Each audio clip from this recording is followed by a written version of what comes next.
All right. Good evening. Welcome to the last evening of Maseches Avodah Zara. Wow. And it's amazing that we got here. What a summer. Yeah. Until 2032. Until 20, that's right. We're ready to hold off stuff. Next time somebody asks me a question, hey, is that idle? And the answer is 7.5 years. We'll let you know in 7.5 years. Tonight's Daf and Pizza and Fries is sponsored by Jeff Dabrowski, the AKA the Grill Master. That's what they say. In honor of us wrapping up Maseches Avodah Zara and beginning Maseches Horius, right? And speaking of wrapping up Maseches Avodah Zara and beginning Horius, this is the announcement flyer for the barbecue siyum, which will be taking place in Jerusalem Sunday at 6 p.m. Is my recollection? Correct. Yep. That's correct. Mm-hmm. So Sunday, September 7th at 6 p.m. That's right there on the flyer. And we will be using a barbecue with a grill, and I don't know about spits, but that's all all related to the last page of the Gemara.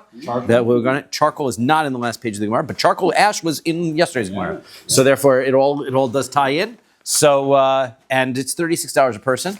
You can sponsor and pay more if you'd like, if you'd really like. There are limited spaces available, so please make sure that if you are planning to come and sign up, that you do so before we turn you away, right? Right. I'll put the link in the YouTube description there. That's correct. Yeah. And if you are rejoining the live in-person shiur for Maseches Horius, we have the special Kahal Yereim edition of the Schottenstein Daf Yomi edition of the Talmud Bavli, Maseches Horius. It comes with 80s for free.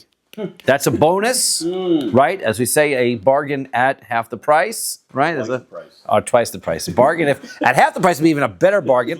But we throw Edios in for free, right? We will not learn it in Daf Yomi, but you can certainly learn it on your own. Maseches Horios, a 2-week opportunity to learn a whole Masechta. It'd be very exciting. All right, we're going to get started tonight. Ayin Hey, 75b2 is what I believe we're at. The Mishnah, halokech kli tashmish min ha'ovdei kochamim. You're going to buy some sort of usable utensil from a non-Jew. Es shedarko lahatbil yatbil. If it is the regular practice to dunk it, so then you should dunk it. So what does that mean to dunk it? So Rashi says, right, that it's a utensil that you can just purify it by bringing it to the mikvah. So then it doesn't require any other type of koshering. It sounds like, what we're talking about, Rashi then says, like, for example, a utensil that's used for cold, right? So an ice cream scooper, something of the like, all you got to do is wash it off, okay? And then we're going to say also you have to dunk it in the mikvah. That the Gemara is going to talk about where do we all of a sudden talk about dunking things in the mikvah, but we're talking about koshering things. So if you've got a utensil used for cold, all you got to do is rinse it off. If you buy it from a non-Jew. Es shedarko lahagil, if the item is used to cook hot food in, so then yagil, then all you have to do is you need to boil water, right, and put it in boiling water in order to clean it, in order to kosher it. Lelabein ba'or, if it is open to a open fire, such as grill, right? So then what you have to do is yelabein ba'or, in order to make it kosher, you have to take a blowtorch, you have to burn it out with fire as well. Right? So that's the strategy. Hashipud v'ha'askila milabein ba'or, for example, if you've got a spit, right? That's the long poles that they make out of metal and they do the rotisserie chickens on, right? Or an askil, the grill, right? The grill master is here. So you have the grill. So then you are going to, you're going to be able, you need in order to kosher them, you need to be able to make them burning hot with fire. Hasakin, when it comes to a knife, so knives are a little bit different because even though we say that there's no absorption when it comes to cold, since there's extra pressure with a knife because you push it against it in order to cut it, so shafa v'hitahor, you have to scrub it off with Rashi seems to imply that you need some kind of, you need to use the sharpening stone in order to scrape some of the outside off in order to kosher it, and that'll make it kosher.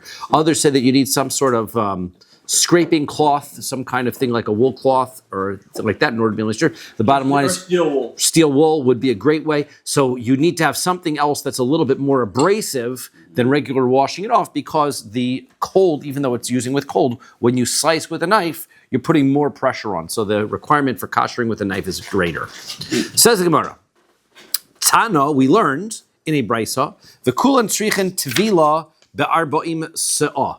All utensils, once you purchase them from a non-Jew, the first thing you have to do is make them kosher, but then the second thing you have to do is you have to put them in a mikvah. For 40, right, you have to be told them in a mikvah of 40 sa'ah. Minani mili, where do I get that from? Amar Rava says, Damar Kra, the pasuk says, when we're talking about all of the koshering, the pasuk says, Kol davar sheyavo ba'esh ta'aviru ba'esh, right? The pasuk tells us that when the Jews came into Eretz Yisrael to conquer, so they found all of these utensils that belonged to the non-Jews who used to live there. So they were told they can make them kosher. So anything that was used with fire, so you have to also kosher it by making it go through fire. You're talking about, you made a comment twice about buying it or using it from a non-Jew. From a non-Jew, that's correct. Different than from a Jew? Well, it depends. Is the Jew somebody who keeps kosher? If the Jew does not keep kosher, then it's not different, right? We're going to use the non-Jew as an example because the non-Jew is not keeping kosher. And if he does keep kosher? If the non-Jew keeps kosher, that would be something we might not be able. Yeah, kosher. If the Jew keeps kosher, right?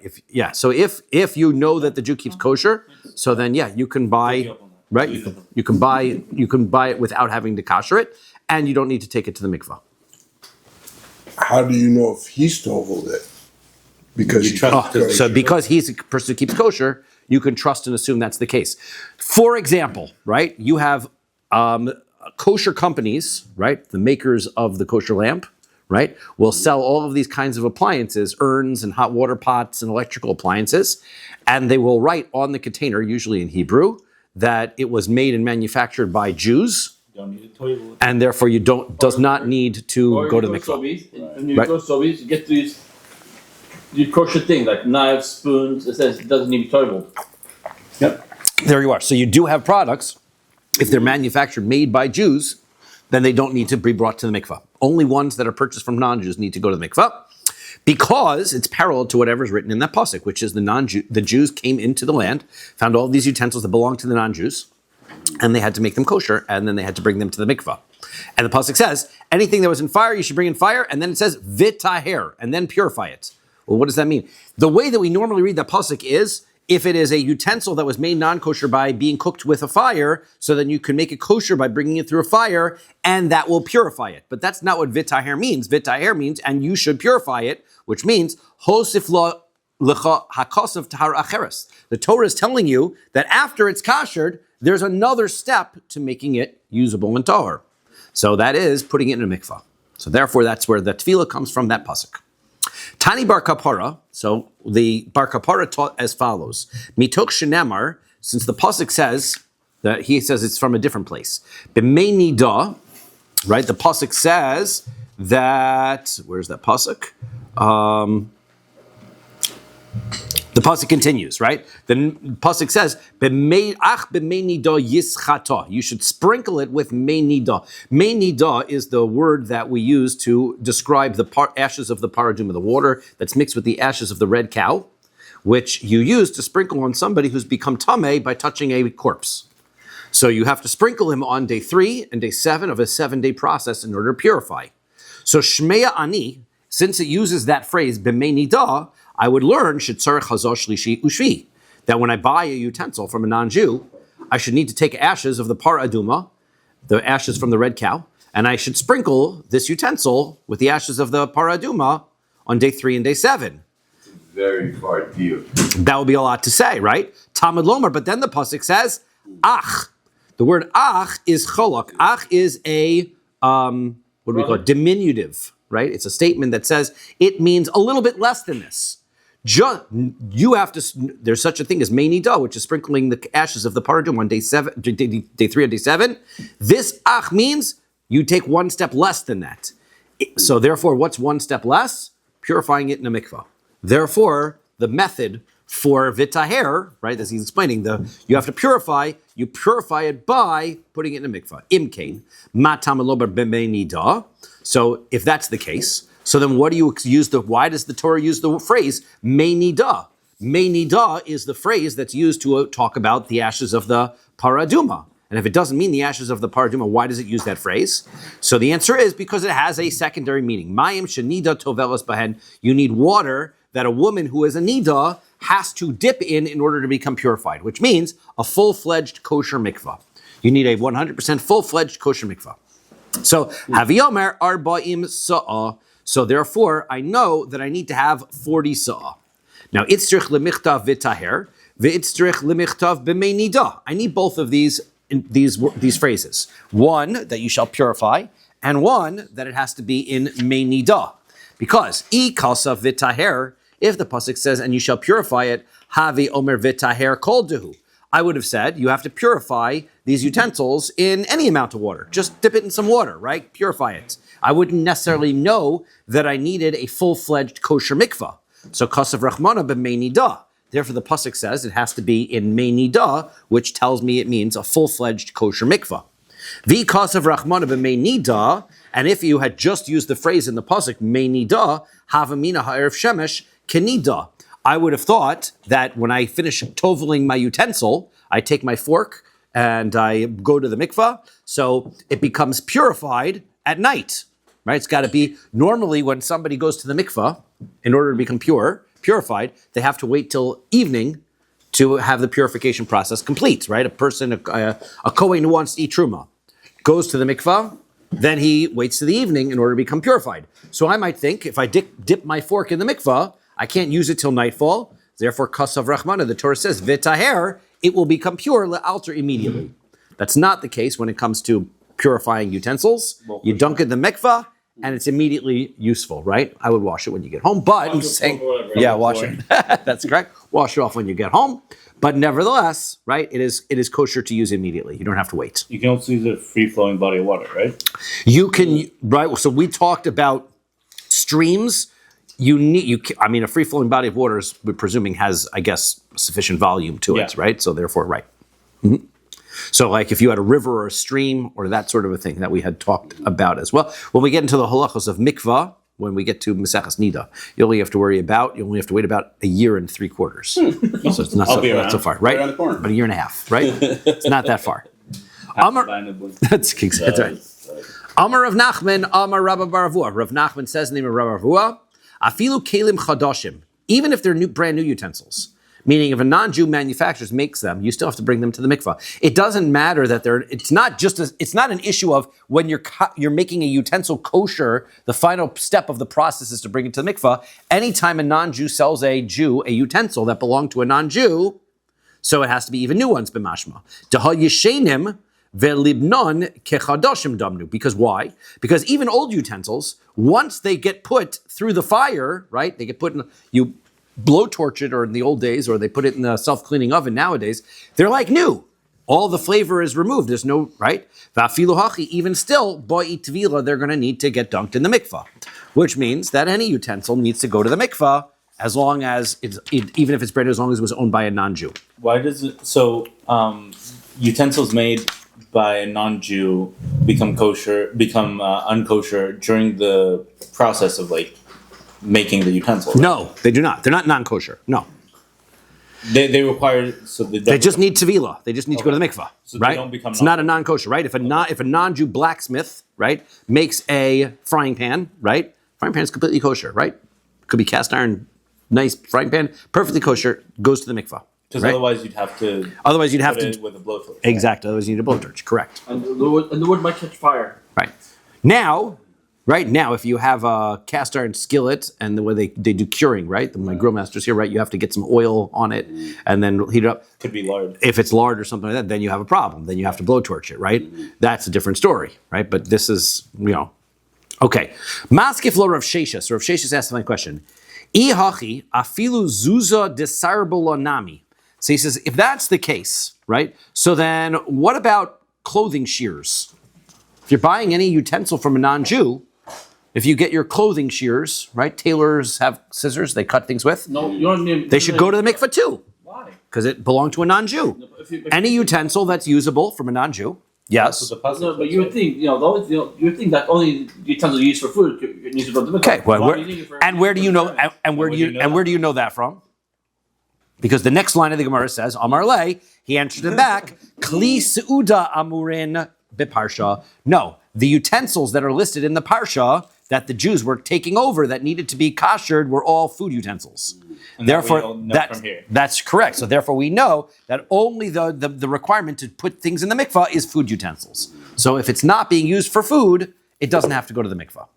Okay? So if you've got a decorative bowl, right, doesn't have to go to the mikvah. Candlesticks have to go to the mikvah, right? But some item that is used for food has to go to the mikvah. Amar Rav Nachman, Amar Rabba Baravua. Rav Nachman says in Rav Baravua, Lo shanu ela lekuchin, right? It has to be purchased, right? U kemaisa shahaya aval sheulin lo, right? It has to be purchased, right? Taken from like for example, it was done when they went into Eretz Yisrael. The Jews became the new owners of the utensils. If, however, if you borrow a utensil from a non-Jew, then it doesn't have to go to the mikvah. How it's given as a gift. If it's gift, then it's yours, right? So what winds up happening is here's where the big leniencies come in. Sometimes somebody goes to the store. You're in school, and somebody says we need a hot water urn for parent-teacher conferences tonight. Okay, great. So somebody goes shopping and gets the urn for the parent-teacher conferences and shows up 30 minutes before with a brand new pot, and you can't dunk it in the mikvah, right? Or sometimes you get an urn and it's got electronic components on it, and you put it in the water, and you're worried that they could be broken, right? And you theoretically put it in there and let it dry for like 3 days before you turn it on. That's what usually we rely on to do. But one thing you could do is you go over to your non-Jewish cleaning staff and you say, we'd like to give you a present. Here's your brand new coffee urn. Can we borrow it? Right? Then we know it's kosher because it hasn't been used for anything, but it's his, and I'm borrowing it. It doesn't need tefillah. But if I get a gift from a Jew of a knife, Jews, I can go to if you get a gift from a Jew, it does not need tefillah. it doesn't need to. Correct. So if I buy a knife for my wife and she uses it on all the food, Yes, technically there's no. as long as you didn't buy it from a non-Jew. As long as I didn't buy it from a non. You buy it from a non-Jew, it needs tefillah. I can go to somebody's house, hypothetically, they didn't do tefillah with their cutlery, and I could use it. Yes. There's no shot, even if they. We're going to say that it doesn't make the food not kosher, right? That's going to be coming up. If the item if you go to somebody's house and they didn't do tefillah, they didn't dip their utensils, doesn't make the food not kosher. But if you buy it, you have a mitzvah to put it in the v'taher. Is a positive commandment, and you have to bring it to the mikvah. That's why if I give it as a gift. If I buy it and they give it as a gift, who has a chiyuv to put it in the mikvah? The person who owns it. So even though But that's when, let's say I buy a housewarming gift for somebody, and I buy them a wedding. Somebody buys a wedding present, right? This happens all the time. Buy the wedding present, I don't even open it, right? So I got the bowl and I hand it over to the chassan and kala. They take it home, so they have to do tefillah on it, right? It's theirs. They have to do tefillah on it. They can presume that based on the fact that it was never opened, that I didn't do tefillah on it, so they know that they have an obligation to do tefillah on it. according to the Gemara, you have to buy it. The person who owns it. What do you do with like Right? It's lekuchen means that the person has to be the owner of it. It doesn't. It can't be borrowed, right? If you're using something that belongs to somebody else, you don't have to do tefillah on it. What do you do with like a kettle? So these are the issues, the challenges, right? You've got a kettle, electric appliances. So this is where I didn't bring in the Star K on electrical appliances, right? I think right from the Pesach, my father uses a kettle. Heats up the kettle, lets it boil, and then he crushes the cow. So we're gonna get to those issues about koshering again later on. But as far as tefillah is concerned, tefillah is putting it in the mikvah. If you submerge a piece of electronic, right? If you are going to submerge a piece of electronics, you run the risk of ruining your piece of electronics, right? So you have to ask questions on these things. There are a couple of practical ways that you can get around this. There are three that I can think of, right? Number one is, as I said, give it to a non-Jew and borrow it from that non-Jew, right? That's Like, if you do that indefinitely, right? Then but then it's not yours. So you may or may not love that idea, right? Especially since the non-Jew theoretically, as the real owner, could actually request it take back, it and yeah. use it, right? Right. That's potential number one. Potential number two is, and this is what a lot of people do, dunk it in the mikvah and hope for the best. Right? You put it in the mikvah, you wait 3-4 days, make sure it's really dried out before you plug it in and put any electricity through it so that usually that works, right?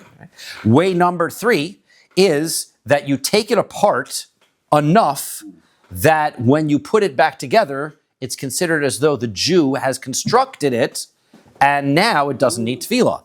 But it can't be just taking a couple of screws out, right? If you just take a couple of screws out of it, that's not going to be significant. It has to be enough that it would require expert ability to be able to take this appliance apart and put it back together. So if you Right. buy an appliance with a big sign up, if you buy an appliance, Because I wouldn't recommend it. If you have to take it apart to enough pieces that you have to be an expert to put it back together, you probably can't put it back together. that could invalidate the warranty. Yeah, sorry, Jeff. so if you buy an appliance with that big label on it that Yes. says Do "Do not not sub- immerse in water," That's correct. It means except for Jews. I've never seen that part on the label. It's written in warning. So like an espresso machine, you theoretically have to take it apart completely and put it back together. So that's well, I guess this is where the fourth thing is. The best thing, if you've got an espresso machine, what you should do is take the pieces that actually touch the food out, right? Sometimes you can have the actual tovel them and put it back together. If you've got a mixer, for example, you don't have to tovel the base that has the electronic components. Just you the just need blades that are metal. just the blades. And we're going to see what other questions on plastics and those kinds of things are going to be next questions, right? So we have to have the thing where we pour the water in and those extra pots.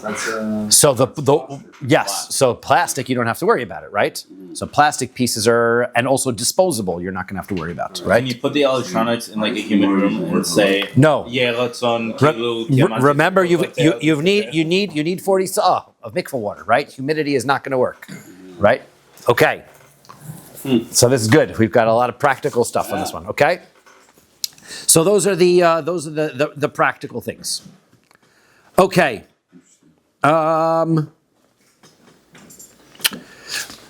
Rabbi Yitzchak Bar Yosef Zavan Mana de Marda Meovi Kochavim. So Rabbi Yitzchak Bar Yosef, he bought a utensil made of marda. Marda is a combination of earthenware and cow dung. What now? Yeah. Dung, yeah, well, you know what? In the old days, that's how they used They to did make the weird utensil, stuff, right? man. That's correct. Okay? That's where they made their made his utensil out of that. So he bought one from a non-Jew. Yes, obviously. Otherwise, there would be no mikveh It was question also here. not glazed, so like it was Yes. very porous. That's correct. Oh my gosh! Okay? Called Marda. Marda. Marda. Yes. From the word. I wonder if it is. Yes. I wonder if that's the French word makes a connection. Yes, merde. Right. Exactly. Ah. So therefore, I wonder if that is connected. It could be, right? Yeah. Savar lahat bila. So he thought, I got to dunk in a mikvah, right? Bought a utensil from a non-Jew. Amar le'ahu mirabanan for Rabbi Yaakov Shmei, one of the rabbis, and it was Rabbi Yaakov was his name. Ledidi mefarsha li minei de Rabbi Yochanan. It was explained to me from Rabbi Yochanan. Kli matchos amurin beparsha. The only utensils that are in that parsha are talking about ones that you can make kosher, right? That's metal utensils. Things that are made out of earthenware that you can't make kosher because they're too absorbent also don't have to go to the mikvah. Because remember that the parsha of going to the mikvah and koshering is together. So whatever you can make kosher also has a requirement of going to the mikvah. Whatever utensils are too absorbent that you can't make kosher, so you don't have to bring them to the mikvah. So earthenware utensils, china, this clay pottery doesn't have to go to the mikvah. But if they're Some people hold glass as well. We're going to talk about that right now. Right? hang on. Let the rabbi. Yehuda's always got that next line. Yehuda, let the rabbi. kosher, unkosher ones, right? Sorry? Earthenware that's been used for unkosher things Correct. has to be broken, right? That's correct, because it cannot be used. Yes. I took that from Brian a long time ago. Okay. Now, yes, you've taken over. Amar Ravashi. Ravashi says, "Honey clay zechuchis." What about metal? What about glass utensils? Hol v'chi nishberu yesh lahen takana. They say, well, glass can get melted down and then made back into glass again. right? So therefore, since that's the case, kekli matchos damu, they say that is it's that glass is like metal, right? Since you can melt it back down and put it back together, metal also you can melt it back down and put it back together. Therefore, it's in the same category as metal. Good enough for me. Kunya, klimatchos, 1 second. Kunya, is that the next one? Yes, so okay. So kunya, so this is a utensil, right? It's used for, it's a earthenware utensil, and it has a coating on it. So pligi bo Rav Acha v'Ravina, so it's got a metal coating on it. So now there's an argument. If you've got a earthenware utensil that has a coating on it, so now it's an argument between Rav Acha and Ravina. Chad amar ketchila so v'chad amar kesofo. The question is it earthenware or is it metal? So now that it's covered with metal, it's a metal utensil, or is it a earthenware utensil? The hilchos of the halacha is kisofo. The halacha is that we are going to consider it at the end, basically as a metal utensil. Now, these utensils that are covered with, let's say they're gold plated or silver plated on the outside, only if the part of it that's plated is the part that touches the food, obviously. If the plate is on the outside and the earthenware is on the inside, then it doesn't need it, right? So where the food touches. So if the gold is around the rim of the plate, Okay. That's correct. Then that's not necessary. Correct. Exactly. Right. Wait, so you said like glazed ceramics, it's a So now questionable glazed thing? ceramics wind up becoming very questionable, right? Glazed ceramics become one of question. Ideally, you would toivel it with Without another a thing, with another thing, with another thing that definitely, or so with- that way it covers all. or without a bracha, or without a right? If you've got nothing else and you need it like now. Just buy an extra So- fork. I know. sometimes your wife says we need the salad plates, and you're like, can't I like? So yeah, go to the store, buy a little fork, and tovel that so that you can get away with it. Or yeah, just do it. Iboiluhu. So they ask the following question: Mashkanta mai. What if the non-Jew gives you this utensil as a collateral for a loan? So he owes you money. So he says, here, take this pot, and that'll be the collateral. That'll be my collateral for the loan. How expensive were pots? Well, let's make it better then, right? Let's make it that he gives a full him set of silverware. a full set of silverware or a silver cup, right? $100 loan. chalice. Here's a silver cup, right? Silver Kiddush cup, or it's not Kiddush cup because it's a non-Jew, right? Here's a silver chalice, silver goblet. Here's a goblet. Here's a Okay. golden goblet. So is that now when it comes to a mashkon, we learned all kinds of halachos earlier about how under certain circumstances you can use those, right? There's some, it's not yours per se, but in a lot of ways you have rights to it. So do you have to, if you want to use it, do you have to bring it to the mikveh first? So Amar Mar Bar Ravashi says, Abba Mishakin le ove kochavim kasa de kaspa. My father once had a circumstance where a non-Jew had given him a cup, a silver cup, that he was holding on to as the collateral for a loan. Va'at belay v'ishtibe, and he went and put it in the mikvah, and he drank from it. So he put it in the mikvah first. V'lo yodana, but I don't know what the logic was behind it. Imishum de kasavar mashkavine damya. Was he holding that a collateral is the same thing as buying it, and there because he really owns it?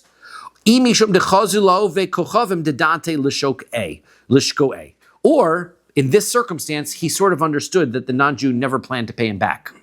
And so therefore, since he never planned to pay him back, the non-Jew is basically saying, here, the cup is your payment, and it was an actual sale. So therefore, it was unclear to him what was the circumstance, so he leaves the halacha in that regard, in that circumstance, unclear. So it's another one of those circumstances where we probably put it in the mikvah and not make a bracha. Tana Rabban rabbis learn halokeh kli tashmish mina ovdei kochavim. So if a person is purchasing utensils from non-Jews, devarim shelo nishtamish behen. So if they have not been used before, matbilin vehein torim, all you got to do is put them in the mikvah.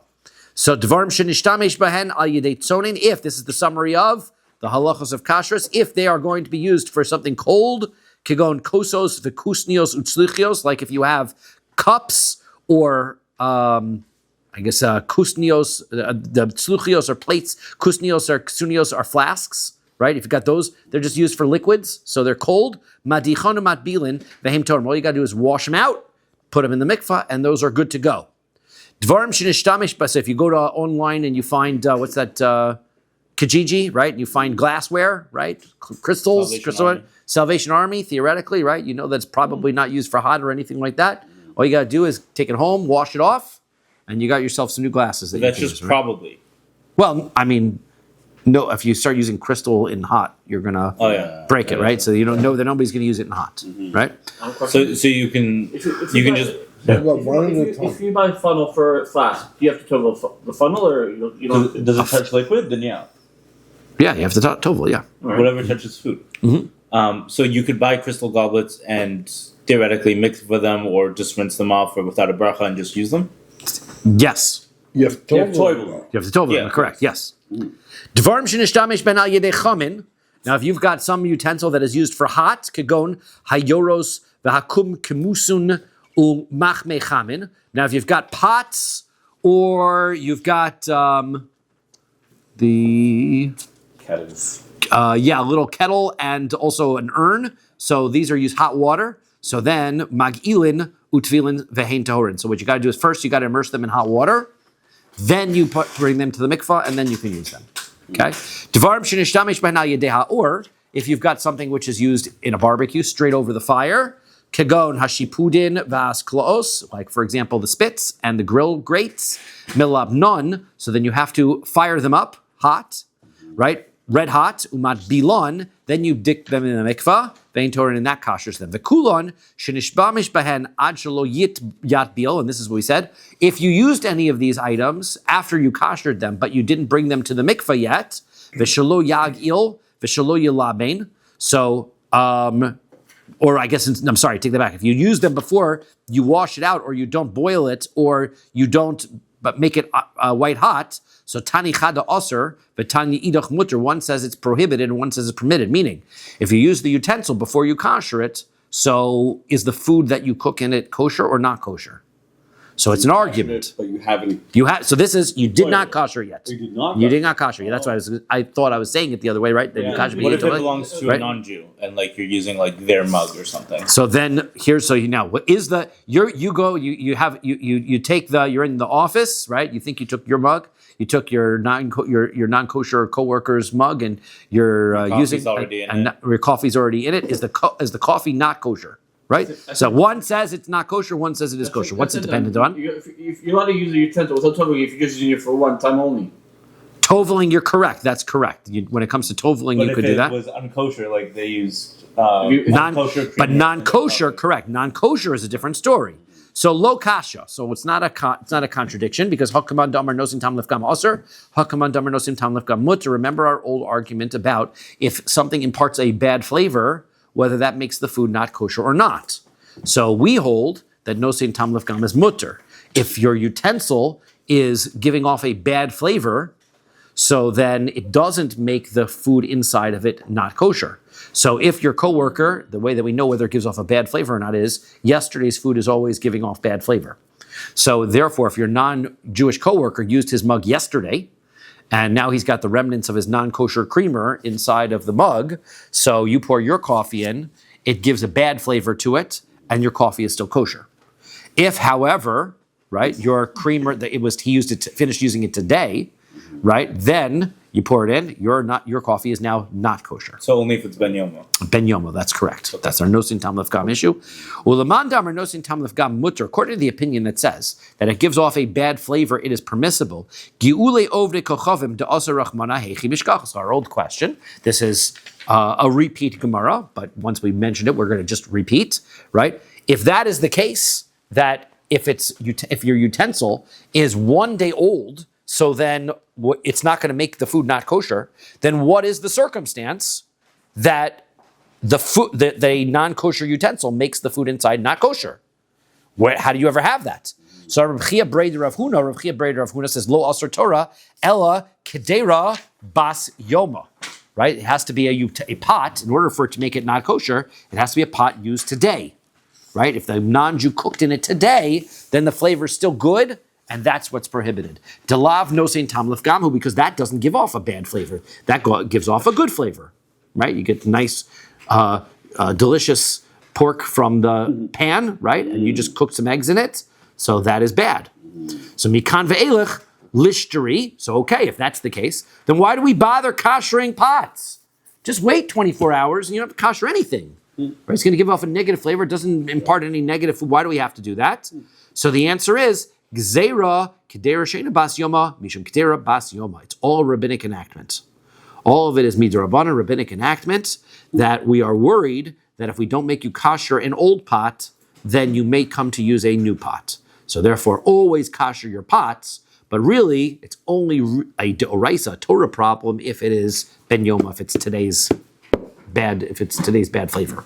Today's good flavor, sorry. Ve'idach kedera bas yoma, nami mafgam pagma. The other one says, even a utensil today is going to give off some sort of bad flavor. So therefore, that's not an explanation. So therefore, it must be that when the Torah tells you have to kosher pots, it's not dependent on good flavor, bad flavor, for all flavors are prohibited, according to that opinion. That's why there's two opinions. One says nosei tamif gam is permissible. That's the way we hold. And the other opinion says no. It's even the ones that are, even if it gives a bad flavor, it's still prohibited. Rami le Rav Amram le Rav Sheshas. So Rav Amram made the following contradiction. He pointed out to Rav Sheshas. Tanan, our Mishnah says hashipurim va'askela milabnon ba'or. Right? All you have to do when it comes to cleaning the spits and the grill grates, all you got to do is get a blowtorch and make them red hot, and that koshers it.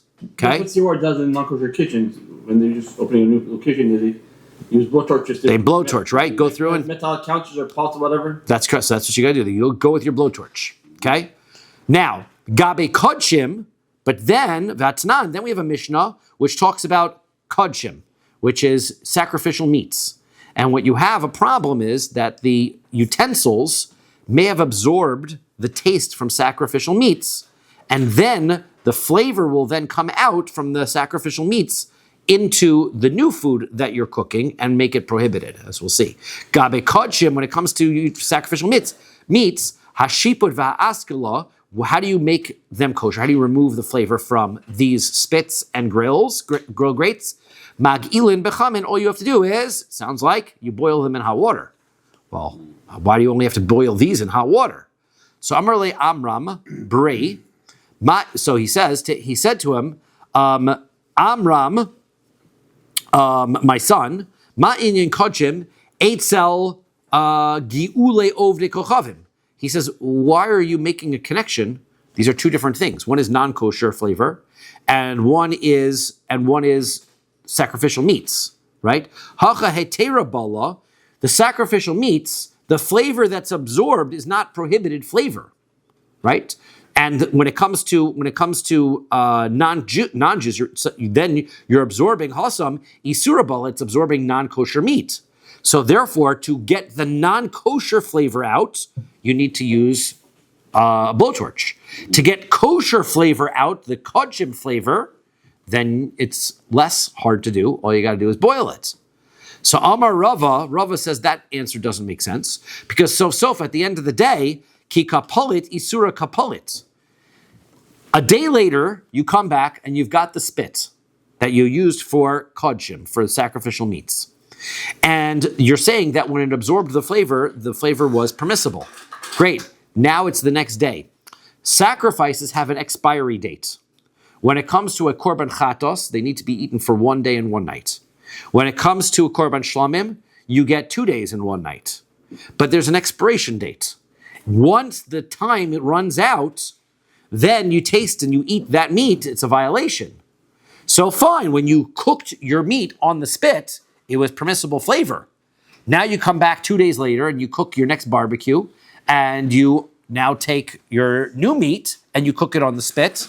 It's going to get prohibited flavor coming out because now the flavor that's in the spit is 2-day-old korban meat, which is too late. It's nosar. It's beyond the expiration date, so you can't eat it. So why is that any different? What if it's like 3 days old? So it's technically Even worse. But this is the issue, right? Why is it any different than non-kosher food? Yeah. So the non-kosher food, we said you've got to, even not ben yoma, we still said you got to kosher it. So the kodshim also, you should have to kosher it. It's not going to help you. Either way, it's prohibited.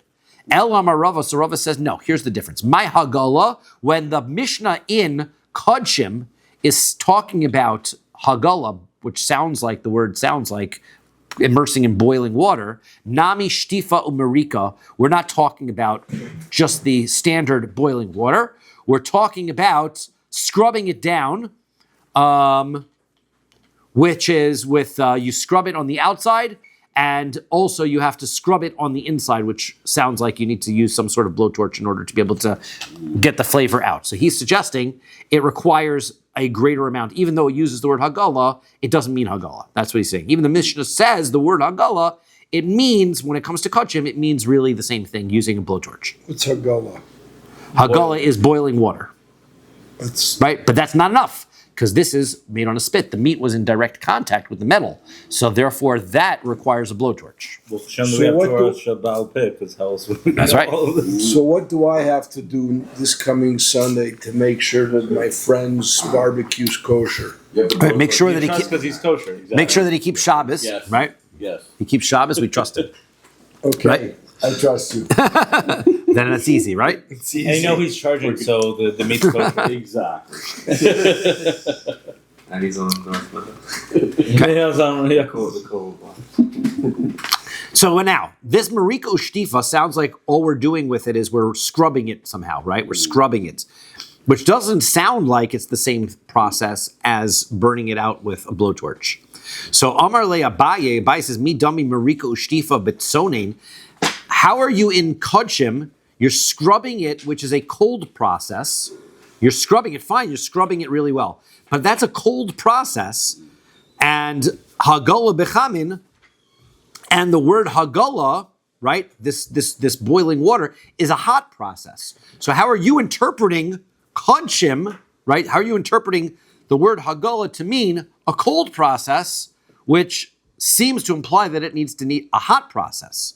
El Amar Abaye, Abaye says, no, this is not what it means. Yagid alav reo, what you have to be able to say is, the Mishnayos are supposed to teach about each other, meaning, goes like this. Tana hacha libun. In our Mishnah, it says that in order to kasher these spits, you need fire, straight fire. V'hu adin lahagala, and also you can, and also you're going to need to do also the a thorough cleaning as well. Can't just burn and not clean it off. So you need to do both of those things. Tana hasam hagala. There it talks about boiling it off, cleaning it off. But you also need to burn it off. You need to do both. You need to dunk it in boiling water and to use the blowtorch. Is it the heat or the fire that kashers it? Fire is hot. Isn't that the same thing? Yes, but if it's So- the heat, It's extreme heat. then you would need it to reach a certain temperature. If it's just the fire. Yeah, so you're right. It does need to be. It seems like it is the heat, right? Because we need a red hot, right? We need red hot metal in order I to. just thought of an amazing gift for a new married couple. Yeah. A certificate to do blowtorch. A blowtorch. There you go. There you go. Or just offer to do all the tefillah. Blowtorch. You're for sure invited to my wedding now. So now, Amar le Rava. Rava says, I don't like your explanation. You're suggesting that you need in order to kasher these grates to dunk it in boiling hot water and also to burn it with a fire. Ihachi les ninhu lekulahu bechada, so velichsne chada beidach achrisi. What you should do is, if that's how the Mishnayos are supposed to be understood, then what you need to do is you need to write all the rules in one of the Mishnayos. You can then write some of the rules in the other, and then you can say, okay, but that Mishnah really meant what the other one said. But you can't put half the rules in this Mishnah, half the rules in the other Mishnah, and expect us to understand what's going on. Like you said, Baruch Hashem for the Torah Shabbal Peh. This is Torah Shabbal. You've got very confusing Mishnayos. That is not the right way to write a Mishnah. Half the rules in this Mishnah, half the rules in that Mishnah, and expect us to put the rules together and come to a whole. That doesn't make sense. Well, you should harder things to figure out tomorrow. So what you need to do is you need to put all the rules in one Mishnah. You could put half the rules in the second Mishnah because then you could say Velema Yagid Alav Reo. Then you can say that the second Mishnah is sort of hinting at the rules that are in the other Mishnah. But you need all the rules someplace. Ella Amar Rava. So Rava says, no, I'll explain to you how to understand these two, this Mishnah and this Brisa that seem to be contradicting each other as to how to kasher these spits. Kodshim hainu tamayu k'derav Nachman. When it comes to the kodshim, when it comes to the sacrificial meats, the explanation is like Rav Nachman said. Amar Rabba bar Avua, who said the name of Rabba bar Avua. Da Amar, he says like this: Kol yom vayom nasa giul lechavero. What happens is this guy goes roasting. He's roasting his sacrificial meats every day, right? He's a Kohen. He's doing service in the Beis Hamikdash. So what does he do? He's always barbecuing a new korban. Okay, so that's what he's doing. So what happens is, every time he barbecues, the flavor from the previous korban comes out of the spit and goes into this meat, right? But the meat was fine today. Then, right? Then this now pushes the deadline another day forward. So when he comes back tomorrow and he puts new sacrificial meat, he also has permissible flavors going into his sacrificial meat, and it starts all fresh. The countdown starts all fresh. So he never has leftover meat flavor in his spit. That's why it says Hagala, all you need is Hagala. It doesn't mean that you need to put it in boiling water. It means you just simply need to continuously cook with it every time so that the flavor comes out and the new flavor goes in. So if you miss one day, then Then you could be in trouble. That's right. Then you've got to kosher it. Okay, well, 1 second. Tinach shlomim, I get how that could work if you're talking about a korban shlomim. Dekevan de l'shnei yomim misachli. So the korban shlomim is eaten for 2 days. Okay? Makmi dinahave nosar kahave giul. So therefore, before it becomes nosar, it could absorb the flavor. So he makes a korban chatos. That gives us a 1 day thing, right? Then, he makes a korban shlomim. That gives us 2 days. Okay. Now the spit is there. Now he comes back with the korban chatos. It's going to absorb the flavor from the korban chatos, but he still has the rest of the day. He has 1 day to eat a korban chatos. That's okay because he's also got one day to eat the korban shlomim. So it doesn't reduce the amount of time you can eat this korban. It's just absorbing the flavor from the shlomim, which he has all day to eat, and now mixing together with this korban chatos, which he also has all day to eat. No problem. Okay? Ella chatos, but what if you did the reverse? If you do a korban chatos, kevan diliyom v'layla misaklu, you've only got 1 day and 1 night to eat it. Ki mevashel bo ha'idna chatos havi nosar. So you boil it now, right? So then it becomes left over the next day. Ki hadar mevashel bo lemachar. So if he comes back the next day, o shlomim o chatos, and he's gonna put in in his barbecue now a shlomim or a chatos, kapolit noser de chatos, de ha'idna. So then what he's going to wind up with, the chatos meat from yesterday, which is no good, that's going to come out into the shlomim or his chatos. That's going to invalidate it, right? Bechatos u'shlomim dilamachar. Then the chatos from today is going to come into the shlomim and the chatos of tomorrow, and that's going to ruin it. Right? Because chatos has less time to eat. You don't want to wind up with chatos from the day before. If you have chatos meat from the day before. So Amri, so he answers, Lo tzricha dechi mevashel b'chatos ha'idna. So he says, here's how he has to continuously do it. First, every day, he cooks a chatos in his barbecue. Hader mevashel b'ha'idna shlomim. Then he cooks his shlomim for the day. That way, right? The chatos, because now what happens? He starts off. Here's how this all works, right? Chatos is a sin offering. Shlomim is a peace offering. You've only got 1 day to eat your sin offering. You got 2 days to eat your shlomim offering. You start off with, you're barbecuing first, your sin offering, right? You've got 1 day. Okay? Great. So now I go and I take my shlomim. Then afterwards I do that. Now my shlomim, right? My peace offering, right? It's going to absorb the flavor. The flavor goes into this one. And now I've got 2 days over here. I come back tomorrow with my sin offering, and I take my second day is now the last day for this peace offering. Goes into my sin offering, which is fine because it's got only 1 day to eat anyway. Right? So I'm continuously refreshing my korban. My new sin offering is going to absorb the flavor from yesterday's shlomim, which is great. And then my extra flavor. Right, it doesn't make a difference, not anything bad. And then my peace offering is going to absorb my chatos.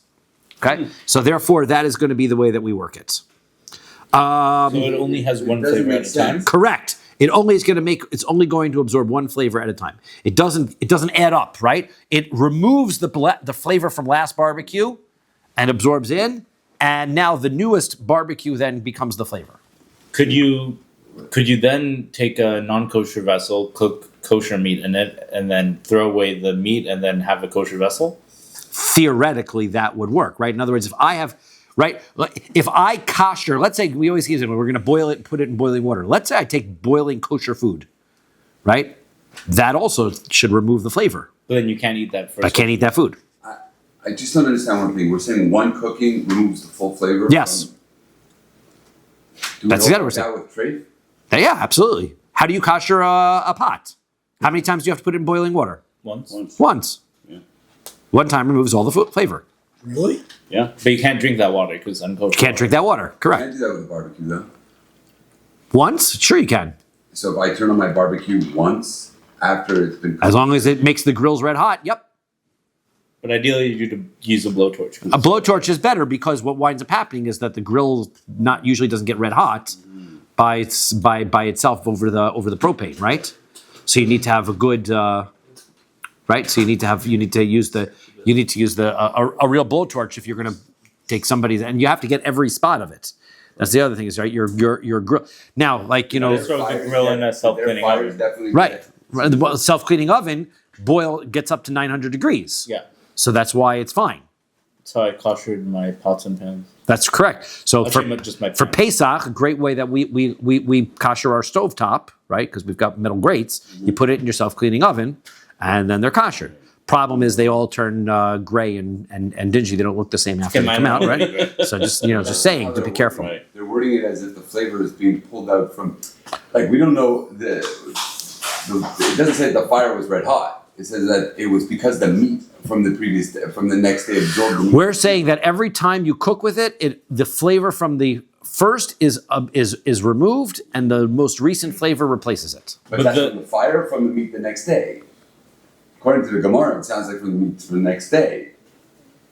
But meat doesn't kosher anything. No, I know. It's But hot, from- right? It's the heat, right? Right, no, I understand, but it's the way it reads. It sounds like it's the meat from the next day that absorbs That absorbs the previous day's flavor. before. Correct. That meat now absorbs that flavor. Right, But that flavor doesn't stay anymore. Once it's absorbed, it's gone. but if you're saying it's the fire that removes it, then what shaykhs does it have to the meat the next day? Because if the meat is hot, then it removes the flavor. No, the fire was hot enough even before you. You're cooking it over a fire. You're cooking it over a fire. That fire is the same thing whether you're cooking it with meat on it or you're just putting the thing over the fire. Right, that's what I'm saying. So there's no shaykhs to do with the meat. If the fire got Correct, but I'm just pointing out that if you have meat on it, then that meat's absorbing the flavor. If you've got no meat on it and you're just using a blowtorch, then you don't have to worry about anything absorbing it. Okay, so then you wind up with the chatas of tomorrow together with the shlamim from yesterday, which end and expire at the exact same time, and you're good. Then now the hadar mevashel shlamim dilamacher. Then you're going to take the shlamim of the next day, right? Ihachi. If that's the case, if that's what you're doing, so agalanami loli boy. So then you don't even need, what's the boiling have to do with it? You don't need boiling, you're continuously just barbecuing and barbecuing and barbecuing. So the answer is kasha, okay, that's a good question. We don't really have a good explanation still as to what the brisa means to say when we use hagala. We're going to get to the end of this to leave off ready to get ready for the siyam before we stop. So just a few more lines. Rav Papa Amar, high korid, high low korid. So he says that the difference between the kodshim, which needs only hagala, and the non-kosher, which needs libun, is the amount of absorption that goes into it. So he says in the case of one completely absorbs, it's like a long-term cook. It completely absorbs, and therefore it comes up. If it doesn't get completely absorbed all the way into it, so then all that's necessary is I guess it's a low heat that's cooking all day. So then that just needs the boiling water. If it is going to be cooked in high heat quickly, so then it needs libun. So that's the answer, right? Depends on how it's cooked. Rav Ashi Rav Ashi's liolam kita amar mikar. No, let's go back to the way we said it before. Rav Sheshis had said, which is hacha hetera bala, hacha isura bala. One is permissible that it absorbed. One is prohibited than absorbed. And that which you asked the question, that when it's letting the flavor out, doesn't matter what it was when it went in. When it goes out, it's prohibited flavor because it's left over from the next day. That doesn't bother us because when the flavor comes out, flavor is not a real thing. Flavor is a amorphous, non-existent entity. So therefore, as an amorphous, non-existing entity, so then that is why it doesn't matter. So therefore, Hagala, boiling it out is all that's necessary. When it comes to a prohibited, completely prohibited item, when it goes in prohibited, so then that means something significant and real is prohibited, is in it. Then you have to burn it out. But if when it went in, it was permitted, now that it comes out, it's prohibited, but it's not a real thing, then we can be lenient and only require boiling in order to boil it out. Okay, so now, how much, when you heat it up, how hot does it have to get? So I'm a Rabbi Mani, ad shetashir klipason, until the upper amount of metal peels away, right? Which we say is when it gets red hot, right? When it starts to get red hot. V'ketzad magilin, what is the process of hagala, of boiling water? So Amar Rav Huna says, Yorek katana betoch yorek gdola. You need to get a small pot and put it in a bigger pot, right? Completely submerged. So, Makes a mess though. yes, it does, right? But it gets worse if you have a very big pot. So that's the question is, Toshma, come and take a look at this. Dahu duda dehavai be Rav Akavia. There was a very large pot. Rav Akavia had a very large pot. So now how is he going to kosher the very large pot that he has? He's got no bigger pot to put it in. So Aderle Danfa Delisha Apuma, what he did is he put some dough or some kind of whatever he had to build up the sides of the outsides, the top of the pot. Right. You don't have to worry about clay. It's clay, right? He doesn't have to worry about koshering the outside of the pot. He only has to worry about koshering the inside. So therefore he built up the outside so that the water level would rise above the top of the pot. And then umalyua maya va'articha. And then he filled it up and it boiled over. That's why the common practice nowadays, what we do is you take the large pot and you take a boiling hot rock or a brick or something like that, and you drop it into the pot so that the water overflows the sides, and that's how you take care of it. Now, it has to be a hot rock, because if you put a cold rock into boiling water, it's going to cool down the water, and then you don't have boiling water. So you need to have a hot rock put into the water, that way it spills over the sides. That's where this hot rock idea came in. I just heated a smaller pot in the oven and then... There you go, right. And then put that in and then it overflows the outside. And that's why it makes a mess. Right. Amar Rava, man chokim limembad ki ha milsa ilav Rav Akavia de Gava Rabahu. Look, that was what a brilliant way to solve the problem. It's a good point, right? Come up with put a outside rim to build it up. That's beautiful. Kasavar kibol o kach polt o. So he said, because at the end of the day, even if the water boils over the top, it's not really submerged. It's just splashing on it. But he says that's okay because the top of the pot only becomes not kosher by getting splashed on also, right? Never, when you cook, you never fill it up to the very upper lip either. So therefore, since it only gets the bubblings or the splashings, that's all that you need. So ma'bo benitzotzos, just like it absorbed flavor with getting splashed on. So afpolto benitzotzos, also you can overflow it just a little bit. And it works because you're also splashing. Now, if you just put boiling water in it, you don't overflow it, then you're not guaranteeing that it's going to splash in the place, right? That it was. But this is guaranteeing that it's going to overflow and splash, and that's where we're going to be good. We're going to stop here. This is where Brian, you're going to pick up from, right? You're going to tell us the story. Yes. You know what? Let's 1 second. You want to go to Rav Huna? Yeah, we're going to go up to Kahal. Sorry, 1 second. So I forgot this last little piece. Hasakin shafa v'hitora. When you have a knife, right, you have to scrape it, and that'll make it kosher. Amar of Ukva Bar Chama of Ukva says, no to asar pam bakarka. One thing that you could do is you take it, you stab it into the ground 10 times. Okay, that is what you could do. Amar Rav Huna, Braid Rav Yeshua, Rav Huna, Rav Yeshua says, bekarka she'in avuda has to be hard ground, can't be nice soft ground, right? Amar Rav Kahana, besakin yafe ein ba gumos. It also has to be a nice knife that is smooth, right? If you had a knife that has lots of holes and whatever in it and grooves, so then the dirt is not going to scrape against it, right? Then that's not going to work either. Tanya Nami Yachid, the Bryce supports this as well. Sakin yafe she'ein ba gumos. If you have a knife that is smooth and doesn't have any gouges or pits in it, no atzasar pam b'karka, you could scrape it by stabbing it into the ground 10 times. Amar Rav Huna, breder of Yeshua, Rav Huna, the son of Rav Yeshua, says, lechol ba'tzonin, right? This is as far as cutting cold things, right? If you cut something that's cold, then you're scraping it this way, right? You're not going to solve this by having it, if it absorbs real hot flavors, that's not going to solve the problem, okay? Right, now we're going to tell the story. That's where Brian's going to finish off. He's going to tell the story. Perfect. Okay? All right. Oh, yeah. All right. I guess Horus.